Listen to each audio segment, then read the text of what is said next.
तो औरत के कारु इल्ज़ाम हेठ क़त्ल करण की कोशिश जो सरकारी फरियाद ते केस दाख़िल किया वियो आहे।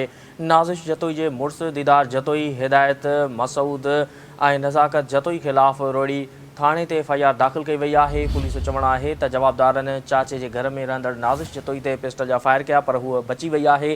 पुलिस मूजिबि टिनि जवाबदारनि हिदायतुल्लाह जतोई नज़ाकत ऐं मसूद जतोई खे गिरफ़्तार कयो आहे। पुलिस मूजिबि औरत जो मुड़स दीदार जतोई फ़रार थी वियो आहे। संदसि गिरफ़्तारी लाइ छापा हया पिया वञनि।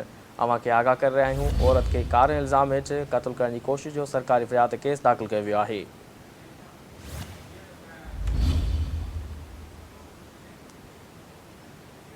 आगाह कर अवां खे अहम ख़बर के हवाले सां त औरत के कार इल्ज़ाम हेठ क़त्ल करण की कोशिश जो सरकारी फरियाद ते केस दाख़िल कयो वियो आहे। नाज़िश जतोई जे मुड़स दीदार जतोई हिदायत मसूद ऐं नज़ाकत जतोई खिलाफ़ रोहिड़ी थाने ते FIR दाख़िल कई वई आहे। पुलिस जो चवणु आहे त जवाबदारनि चाचे जे घर में रहंदड़ नाज़िश जतोई ते पिस्टल जा फायर कया पर हूअ बची वई आहे। पुलिस मूजिबि टिनि जवाबदारनि हिदायतुल्लाह जतोई नज़ाकत ऐं मसूद जतोई खे गिरफ़्तार कियो आहे। पुलिस मूजिबि औरत जो मुड़स दीदार जतोई फ़रार थी वियो आहे। संदसि गिरफ़्तारी लाइ छापा हया पिया वञनि। वधिक तफ़सील मालूम कंदासीं। टेलीफोन ते मौजूदु आहे सखर खां सिंध TV रिपोर्टर मोड़मर। जी मोड़मर, औरत खे कार इल्ज़ाम हेठ क़त्ल करण की कोशिश कई वई आहे। वधीक कड़ा तफ़सील हिन वटि आगाह कजो। औरत खे जेको आहे औरत खे मारण जी कोशिश कई दौरान जेको आहे जवाबदारनि पिस्टल जा फायर कया जंहिंमें खां पोइ औरत मुइज़ाने तौर बची वई आहे।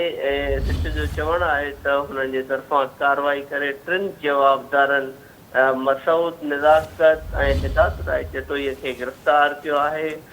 SHO जहांगीर महर जो चवणु आहे त घर औरत नाज़िश के कार जो इल्ज़ाम मणींदड़ जवाबदार दीदार जतोई फ़रार थी वियो आहे। हुनजी गिरफ़्तारीअ लाइ हू छापा आणनि पिया पर हुननि जे तरफ़ां कार्रवाई करे टिनि जवाबदारनि खे गिरफ़्तार कियो आहे। वाक़िए जो सरकार जे फरियाद ते केस भी दाख़िल कयो वियो आहे। जी ठीक है, मोड़ में तफ़सील ॾियण लाइ वॾी महिरबानी।